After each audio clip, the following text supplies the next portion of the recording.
ओम शांति। 5 मई 2023। आज के बाबा के महावाक्य। आज बाबा ने कहा, मीठे बच्चे, तुम रूप बसंत हो। तुम्हें बाप की याद में भी रहना है तो ज्ञान रत्नों का बीज भी बोना है, भारत का श्रृंगार भी करना है। प्रश्न, तुम बच्चे कलयुगी गोवर्धन पर्वत को उठाने के लिए कौन सी अंगुली देते हो? उत्तर, पवित्रता की। पवित्रता की प्रतिज्ञा करना ही जैसे अंगुली देना है। पवित्रता नहीं है तो भारत का हाल देखो क्या हो चुका है। पवित्रता है तो पीस प्रोस्पेरिटी सब है। इसलिए श्रीमत पर आग और कपूस इकट्ठे रहते भी पवित्र बनना है। घर बार का संन्यास नहीं करना है। गीत, आने वाले कल की तुम तकदीर हो। ओम शांति। माताओं ने, सभी सजनियों ने यह गीत सुना। बच्चे जानते हैं इस भारत की तकदीर में लकीर लगी हुई है। किस द्वारा लकीर लगी है? 5 विकारों रूपी रावण द्वारा। अब फिर तुम बच्चे भारत की तकदीर बना रहे हो। तुम हो शिव शक्ति माताएं। जब ज्ञान सागर आते हैं तो माताओं के ऊपर कलश रखते हैं। तुम बच्चे जानते हो हम भारत की तकदीर बनाने अर्थात भारत को स्वर्ग बनाने वाले हैं। तुम बाप की सेना हो, बाप के घर की शोभा हो। माँ बाप के पास बच्चा नहीं होता है तो घर जैसे सूना लगता है। अब यह दुनिया सूनी सूनी लगती है। अब तुम बच्चे इनको स्वर्ग बनाने वाले हो। बाप कहते हैं, मैं तुम माताओं का गुलाम हूँ, क्योंकि आगे यह माताएं पति की गुलाम थी। उनको कहा जाता है हिंदू नारी का पति ही गुरु ईश्वर सब कुछ है। वास्तव में इस समय की बात को फिर भक्ति मार्ग में ले गए हैं। परम पिता परमात्मा को ही इस समय कहा जाता है, तवमेव माताश्च पिता तवमेव। सब कुछ एक है। हिंदू लोगों ने फिर पति के लिए कह दिया है। वास्तव में शिव बाबा है पतियों का पति। तुम तो सदा सौभाग्यशाली बनती हो और यह पति भी अमर है। अमरनाथ है ना? तुमको भी अमरनाथ अमरपुरी का मालिक बनाते हैं।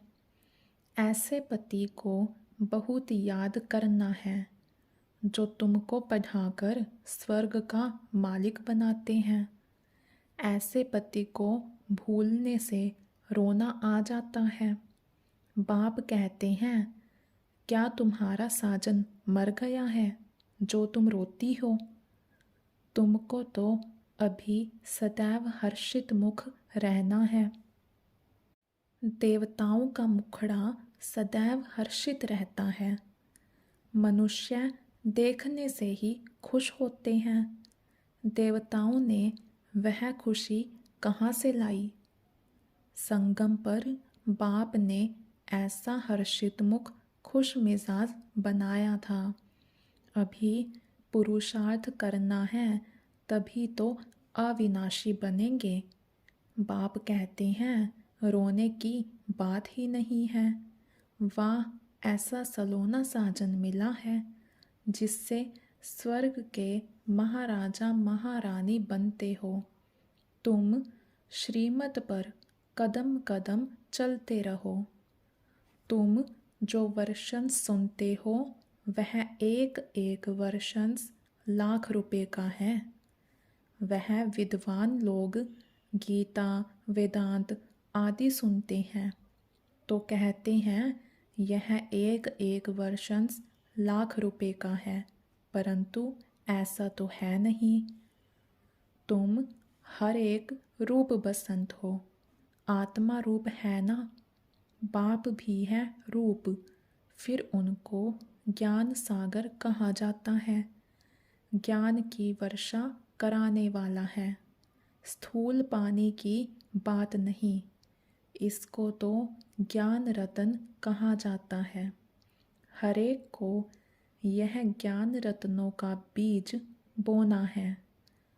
मनुष्यों को समझाना चाहिए कि तुम आत्मा हो, यह तुम्हारा शरीर है।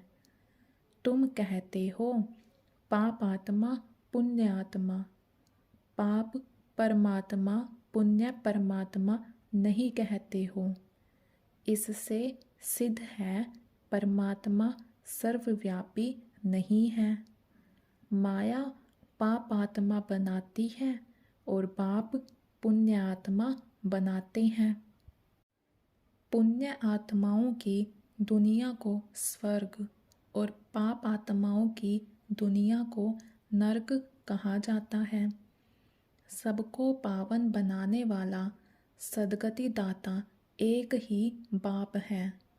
तो तुम बच्चे इस बेहद के घर के श्रृंगार हो। तुम्हें भारत का श्रृंगार करना है। वैकुंठ को वंडर ऑफ द वर्ल्ड कहा जाता है। मनुष्य 7 जिस्मानी वंडर्स दिखाते हैं, वह तो है मनुष्य के बनाए हुए। वास्तव में वंडर ऑफ द वर्ल्ड है वैकुंठ, जहाँ सब आत्माएं सदा सुखी रहती हैं। गाते भी हैं फलाना स्वर्गवासी हुआ, परंतु जब तक बाप ना आए तब तक वहाँ कोई जा नहीं सकता। अब तुम बच्चे जानते हो हम वैकुंठ में जाते हैं। वह जिस्मानी वंडर्स आँखों से देखने के हैं। तुमको तो वैकुंठ में जाकर अथाह सुख भोगना है। वहाँ रोने की बात नहीं। बाप कहते हैं तुम परमपिता परमात्मा की सजनी क्यों रोती हो? शायद साजन को भूल जाती हो। साजन को भूल जाना माना उनसे विदाई लेना।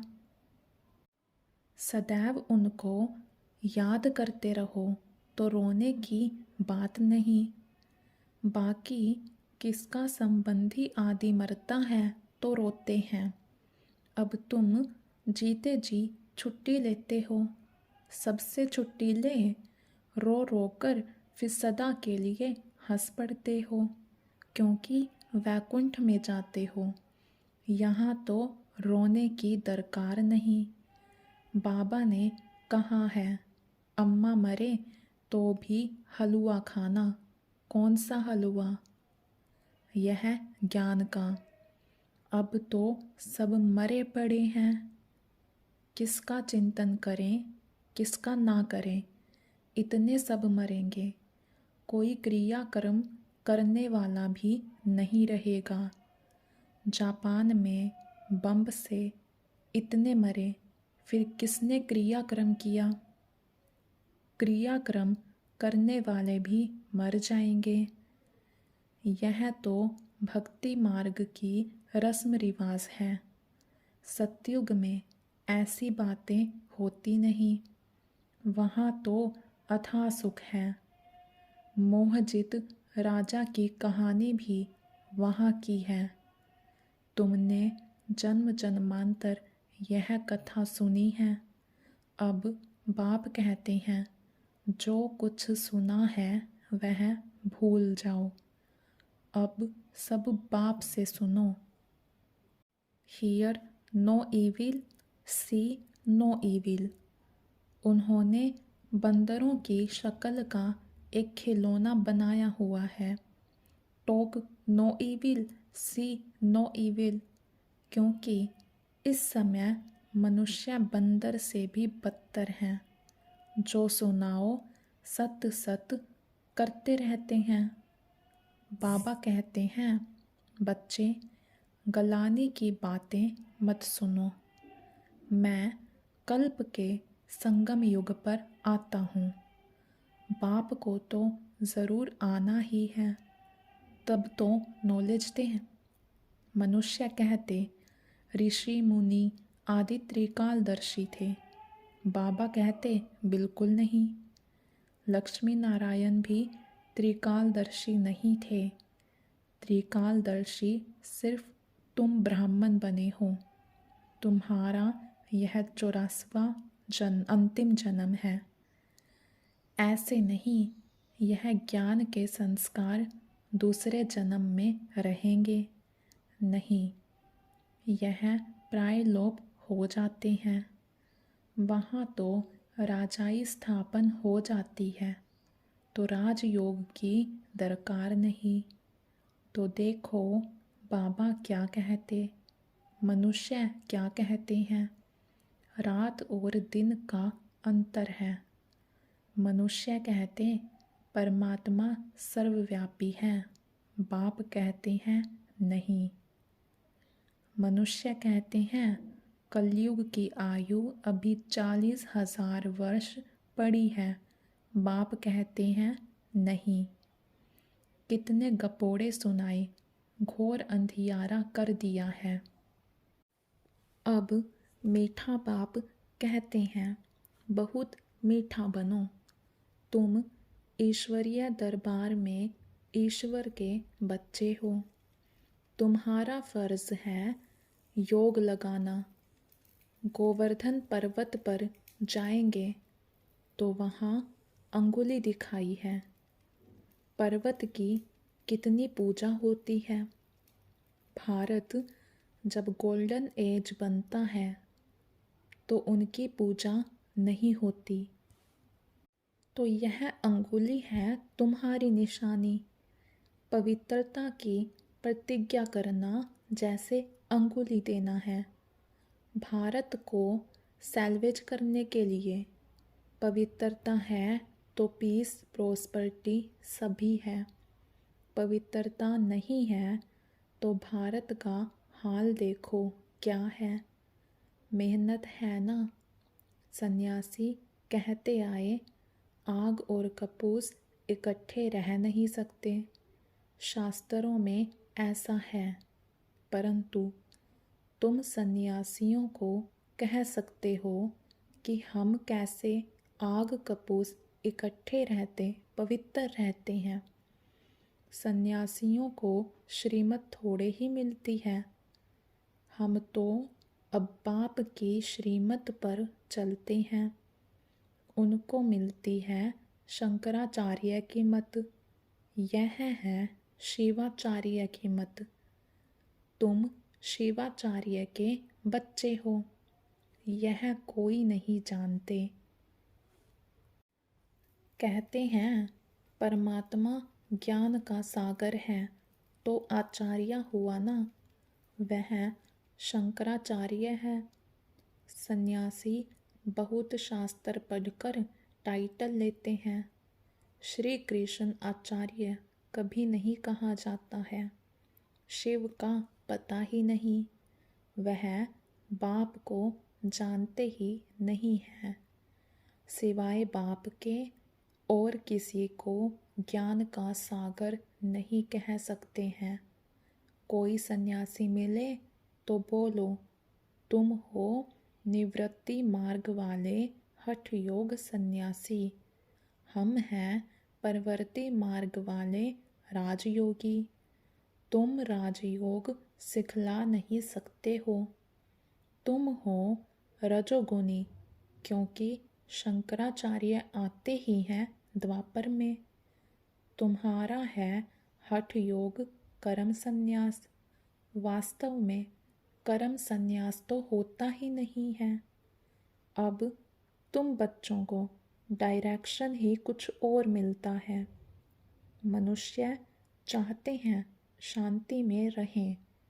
बोलो अच्छा, अपने को इन ऑर्गन्स से डिटैच कर दो। परंतु सिर्फ डिटैच करने से ही फ़ायदा नहीं होगा। डिटैच हो फिर मुझे याद करो तो विकर्म विनाश होंगे। शांति तो तुम्हारे गले का हार है। आत्मा का स्वधर्म है शांति। हम आत्माएं मूल वतन में साइलेंस में रहती हैं, फिर सूक्ष्म वतन में है मूवी। यह है टोकी स्थूल वतन। तुम बच्चों ने साक्षात्कार किया है। बाबा ने जास्ती देखा है, मम्मा ने तो कुछ भी नहीं देखा, कभी भी ध्यान में नहीं गई। ज्ञान में कितनी देखी गई। यह ध्यान की आश भी नहीं रखनी चाहिए। मम्मा देखो बिगर ध्यान के कितना आगे नंबर लेती है। पहले श्री लक्ष्मी फिर श्री नारायण। इनके लिए लिखा हुआ है अर्जुन को विनाश स्थापना का साक्षात्कार हुआ। इस रथ में रथी शिव बाबा बैठ नॉलेज सुनाते हैं। इस रथ को भी नॉलेज उनसे मिलती है। यह खुद भी गीता पढ़ते थे, बहुत कथा करते थे। अब वंडर लगता है शास्त्रों में क्या क्या है। बाप कहते हैं यह पढ़ा हुआ सब भूल जाओ, सुनो नहीं, देखते हुए नहीं देखो। बस हम तो जाते हैं बाबा के घर स्वीट होम। जब तक गाइड तथा लिबरेटर ना आए तब तक कोई जा नहीं सकता। पंडा और मुक्तिदाता तो एक ही बाप है, दुखों से मुक्त कर देते हैं। इसलिए उनको गति सदगति दाता कहा जाता है। वह है मनुष्य सृष्टि का बीज रूप, सुप्रीम सोल। निराकारी दुनिया है, आत्माओं के रहने का धाम। ऐसे नहीं कि ब्रह्मा परमात्मा है, उसमें आत्माएं लीन हो जाएंगी। कितनी वंडरफुल बातें हैं। तुम्हारा 84 जन्म का पार्ट अविनाशी है, यह कभी मिट नहीं सकता। सृष्टि अनादि रची हुई है। सतयुग को नई सृष्टि कहा जाता है। अब है पुरानी सृष्टि। बाकी सृष्टि कोई विनाश नहीं होती। बाप आते ही हैं पतित सृष्टि को पावन बनाने।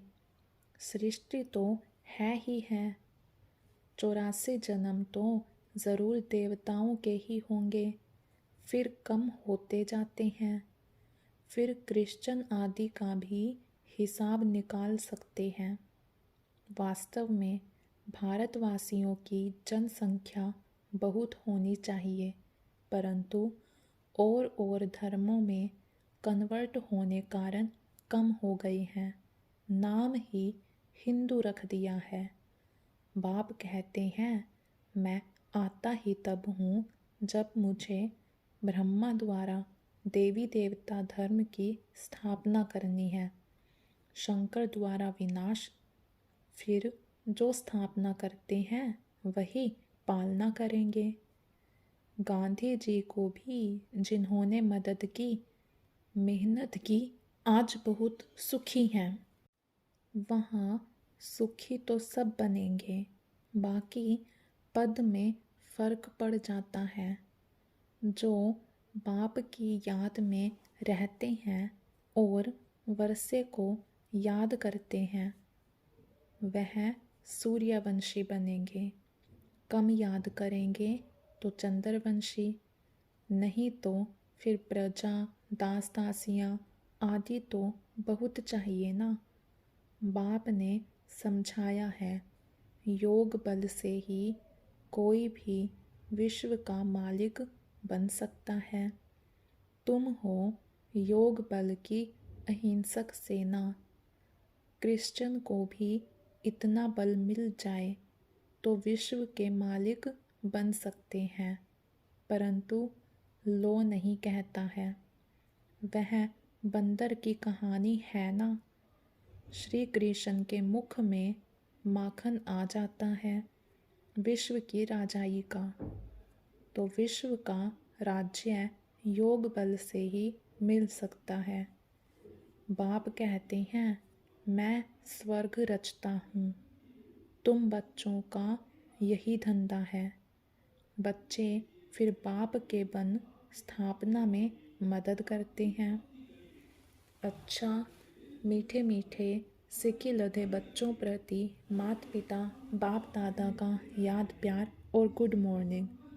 रूहानी बाप की रूहानी बच्चों को नमस्ते। धारणा के लिए मुख्य सार। फर्स्ट पॉइंट, सदा हर्षित खुश मिजाज रहना है। कभी भी रोना नहीं है। जीते जी सबसे छुट्टी ले लेनी है। किसी का भी चिंतन नहीं करना है।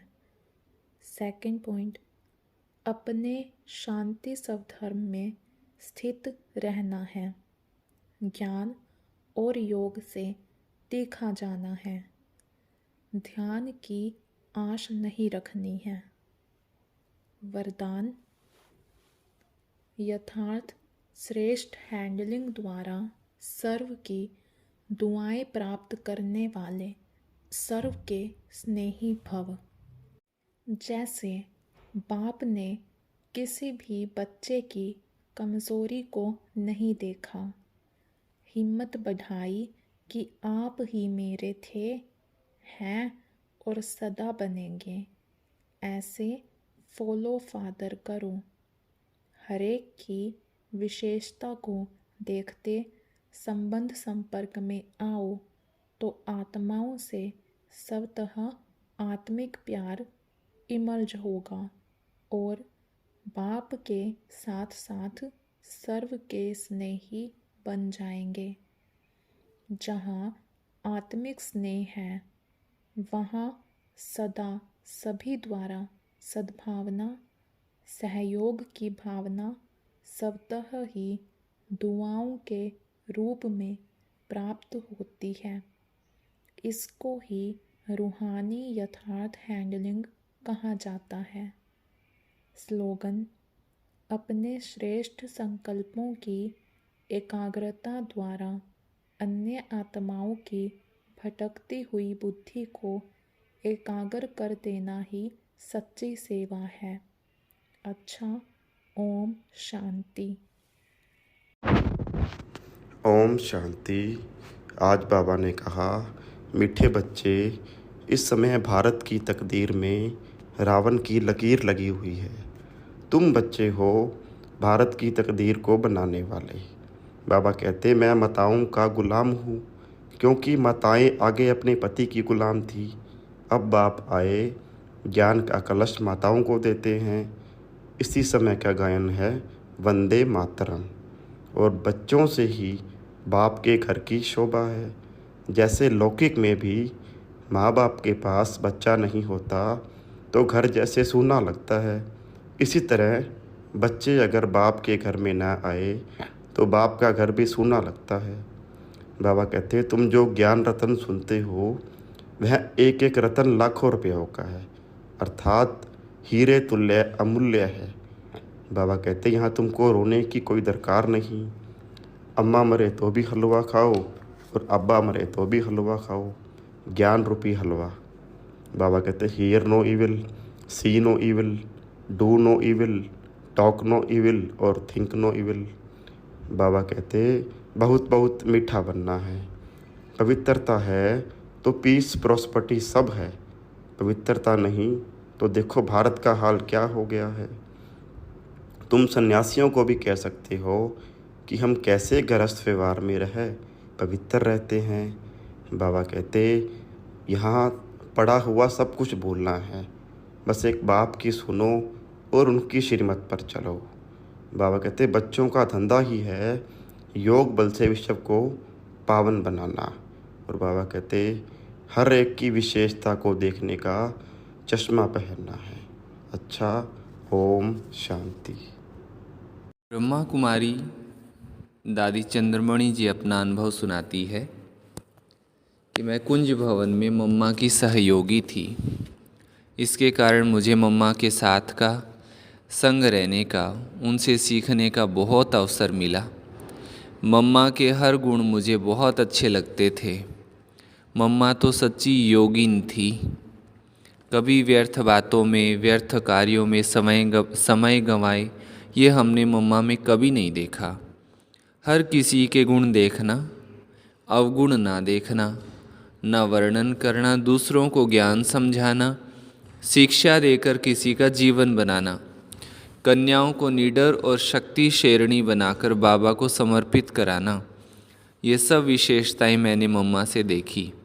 इस प्रकार हर एक भाई बहन के गुणों से प्यार करना मैंने मम्मा से ही सीखा। मम्मा की समझानी सदैव बेहद की होती थी। उनका भाव सदा अनादि और आदि का होता था। हर बात को, हर व्यक्ति को वो बेहद के रूप में देखती थी। मैं समझती हूँ कि मम्मा में इतने सारे दैवी गुणों की धारणा का कारण यही बेहद की दृष्टि, वृत्ति और भावना थी। मम्मा निर्भय बहुत थी। वो कभी किसी से डरती नहीं थी। शक्ति स्वरूपा थी, सदा योगनिष्ठ थी। कर्मेंद्रियाँ सदा उनके अधीन थी। वो सबको मातृ प्रेम की भाषणा देती थी। आयु में छोटी थी, फिर भी उनसे बड़ी उम्र वाले भी उनको माँ कहते थे। इतना ही क्यों, उनकी लौकिक माँ भी उनको मम्मा कहती थी। इसका कारण मैं यही समझती हूँ कि मम्मा ही भविष्य में श्री लक्ष्मी बनने वाली हैं। मम्मा की ओम मंडली में आते ही बाबा ने उनको पहचान लिया था। कई बार हम मम्मा से पूछते थे, मम्मा आप क्या सोच रही हो, कहाँ हैं? तब मम्मा बोलती थी, मैं यहाँ नहीं चल रही हूँ, मैं वैकुंठ की धरनी पर चल रही हूँ। कभी कभी हमें सुनाती थी कि मुझे महारानी श्री लक्ष्मी के रूप में ये अनुभव हुआ, महाराज कुमारी श्री राधा के रूप में ये अनुभव हुआ। अपने भविष्य और बाबा के महावाक्यों पर मम्मा का निश्चय 100% था। बाबा ने कहा, उन्होंने माना और वैसे चलकर दिखाया। मम्मा की हर बात शक्तिशाली होती थी, योग में, ज्ञान में, धारणा में और सेवा में। मम्मा में ना किसी के प्रति आकर्षण हुआ और ना किसी से नफरत की। मम्मा ने सबको अपना बनाया और वो सबकी बनकर रही। इस प्रकार मम्मा शक्ति भी थी, माँ भी थी और असाधारण सिद्धि स्वरूपा भी थी।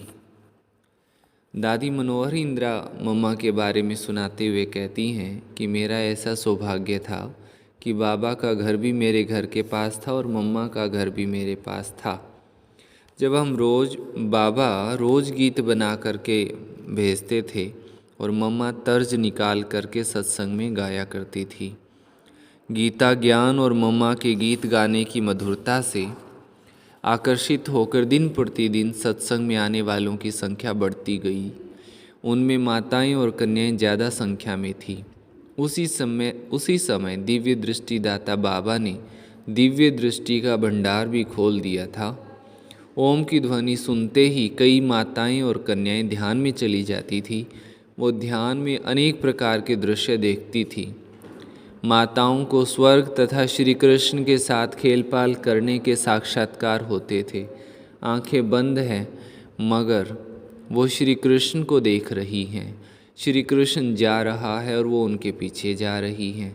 बाबा को पता लगा कि ये माताएं श्री कृष्ण को देखती हैं।